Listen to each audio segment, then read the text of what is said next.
Welcome to the podcast entitled Health and Wellness Briefs, Tactics for a Better You. I'm Dr. Megan Amaya, Associate Clinical Professor and Director of Health Promotion and Wellness at The Ohio State University. This podcast series is brought to you by Buckeye Wellness in the Office of the Chief Wellness Officer to provide you with evidence-based micro-learning modules to optimize your personal health and well-being. Our podcast starts by giving gratitude to someone or something in your life. Gratitude is one of the simplest research-based strategies to improve your health, happiness, and well-being. Please take a few moments right now to think about who or what you are grateful for today. I am pleased to be joined by two graduate students at The Ohio State University, Jean-Pierre Couzam and Emily Gallagher, to talk about a really fun and interesting topic, springing into action, boosting physical activity. Jean-Pierre is a graduate teaching associate working under Dr. Carmen Swain with a strong focus on research. One of Jean-Pierre's key initiatives has been launching the Exercise is Medicine for Resilience on campus, which is a program aimed at integrating physical activity into student well-being and mental health strategies. Emily, also a graduate teaching associate working under Dr. Carmen Swain, is current president of the Kinesiology Graduate Student Council. Emily is assisting Jean-Pierre with his work on the Exercise Medicine for Resilience on campus program. I am delighted to have both of you here. Thank you so much for your time. It is great to have students as a part of the podcast. We welcome the youthfulness and sometimes fresh air that students bring to the wellness conversation. I'd like to start off with a broad question, and I will certainly remind you of some of these components if you don't remember all of them in your answer. Recommendations for physical activity, there's a lot of them. People get confused on them. Given the most recent science, what are the current recommendations for physical activity? And that would include your cardiovascular aspect, strength training, flexibility.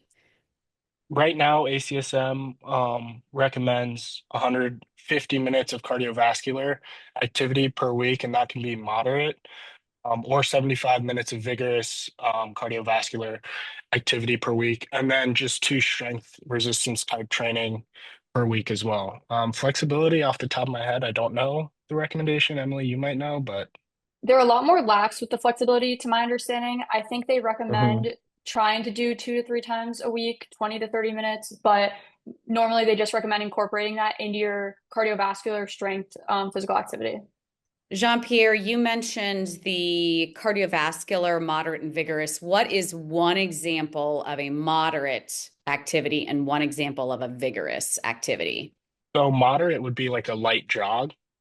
Um, and then vigorous would be like high intensity jog for a or run for like a long period of time.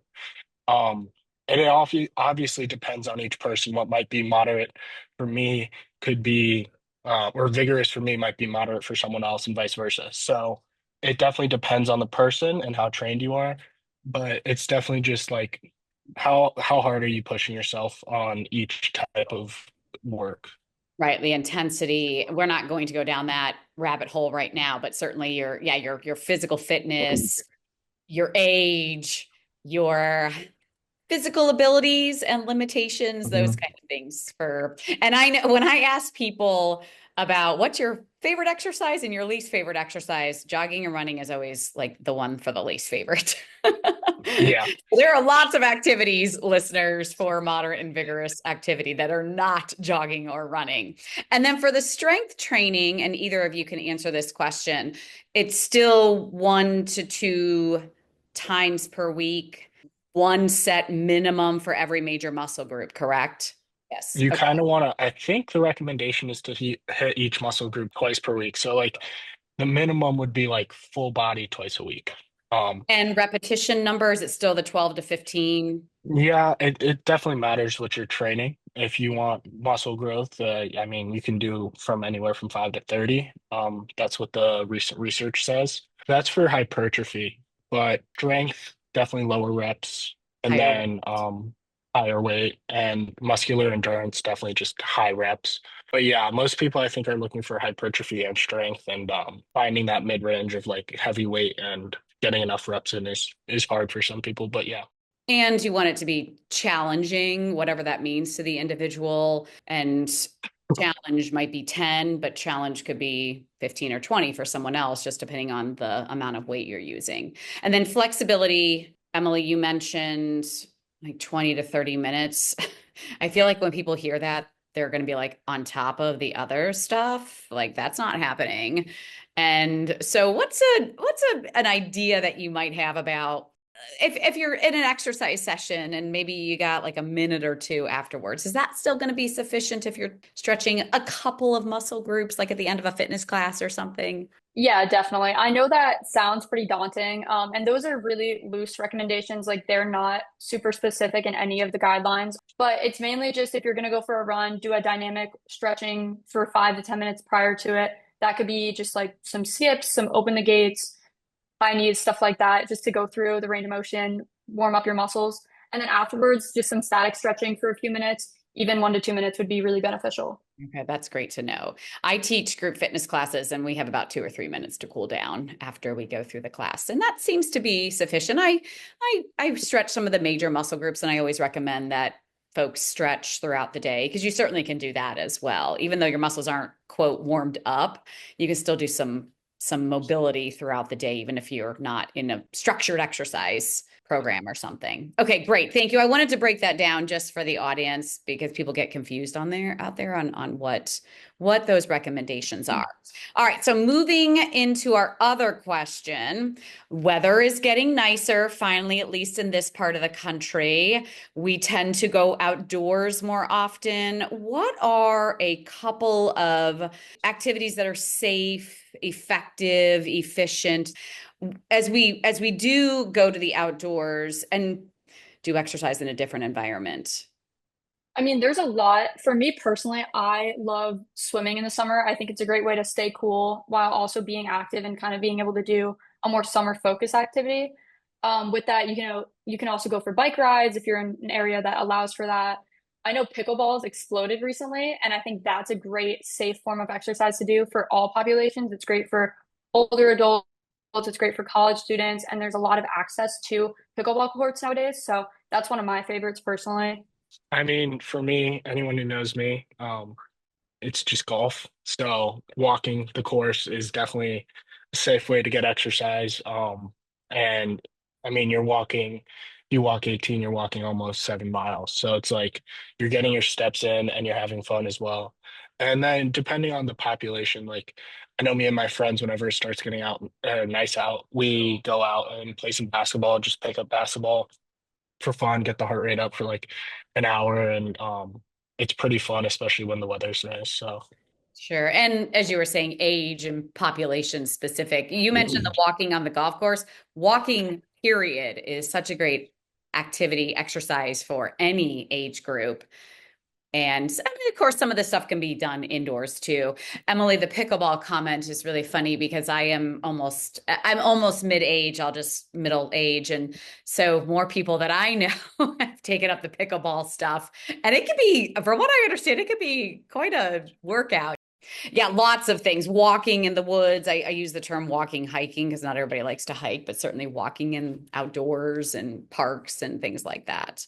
Now, this is more of an opinion question, but I'm really excited to hear what you have to say about some of your favorite places to be active. And that could be outdoor and indoor. Certainly people are indoor at times in the summertime. So what are some of your favorite places to be active?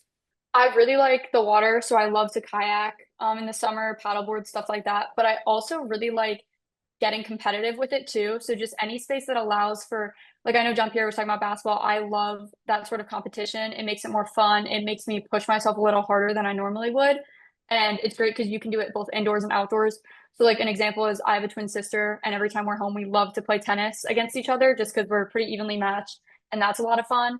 So it's more just places that I can do exercise in a group setting and be active with my friends. The RPAC's great because you can do volleyball, badminton, all of that stuff in a lot of different spaces, and you can do it indoors or outdoors. So just really group settings, in my opinion. Yeah, I'm kind of different in that way. I mean, like I said, golf. I walk. I'd say I walk nine at least 3 times per week. So that's like my go-to, and then I like doing like my workouts alone. So I run alone every day, and then I lift alone every day, and that's just kind of my thing. And finding what you like to do. It's just the personal preference on what you like to do for sure. Like I know most people would like to have someone to lift with and someone to run with or someone to do exercise with. I'm just not that person. So yeah. I enjoyment of exercise is to me half the battle. And I give a lot of talks on exercise and behavior. And if you don't enjoy what you're doing, you're not going to stick with it. Yes, there is always the exception to the rule. Somebody does not like to jog or run and they will do it. That's fine.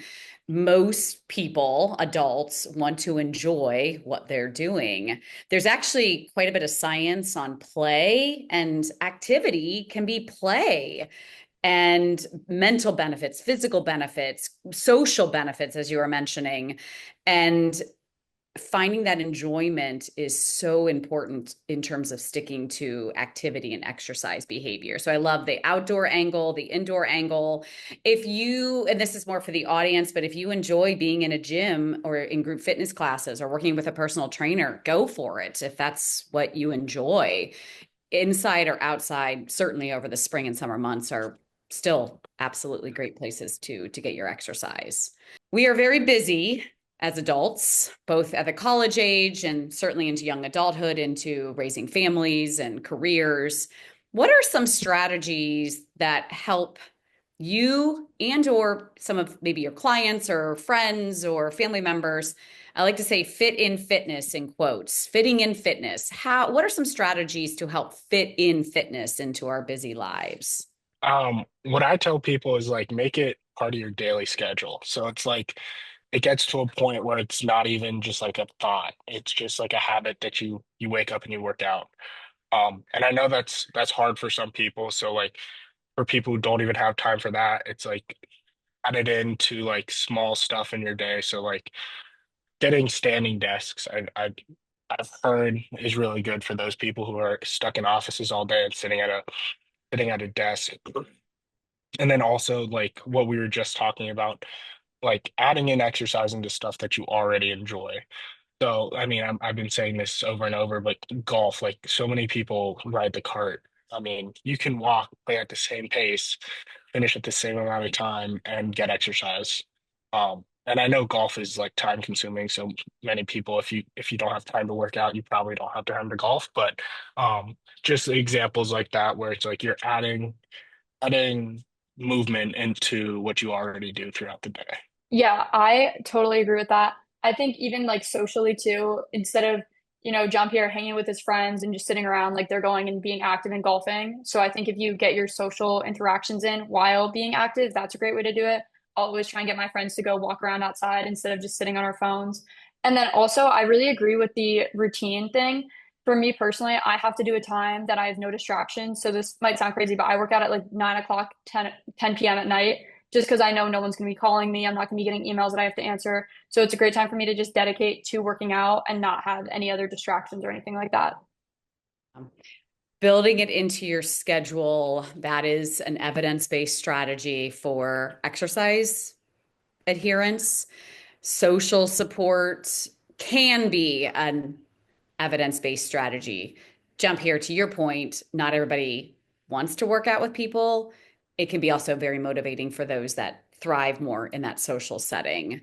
Apps, there's YouTube videos, there's all sorts of ways that you can access and also track and be accountable for your exercise.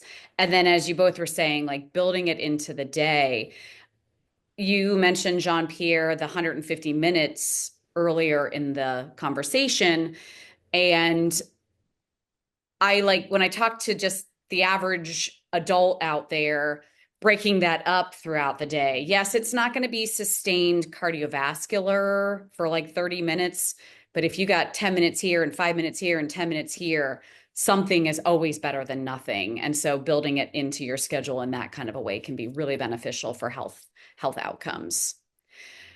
Couple more questions. I so appreciate your input on these for our audience and for myself too. We tend to travel over the summer months. What are some ways to keep active while we are on vacation or we're away from our normal routines?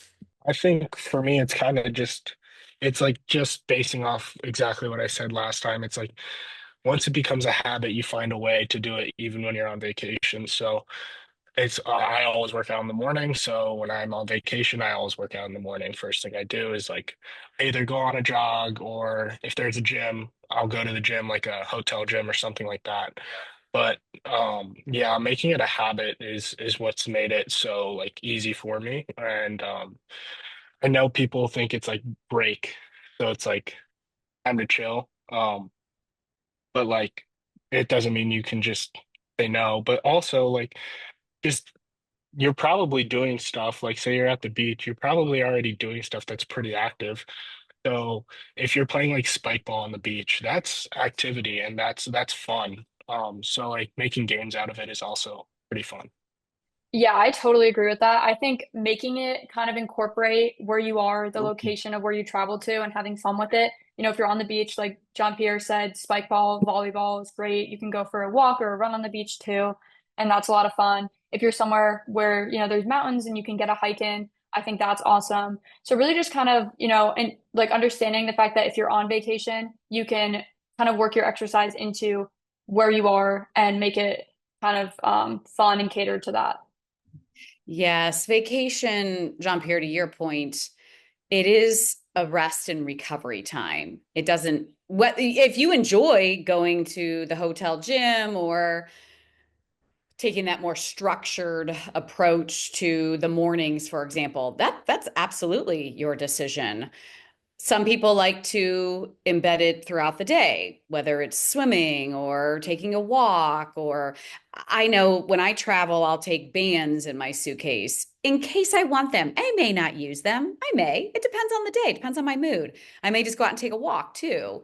And so we can definitely fit in that more structured if we want, and then allow for that just to see where the wind takes us type of thing when we're on vacation and what we can do throughout the day. Taking a walk after dinner, or if you're, like I said, the beach, like there's a boardwalk you can walk by and things like that. So last question for you. We're going to switch gears here. We've been talking about very physical stuff, do's and ideas and strategies.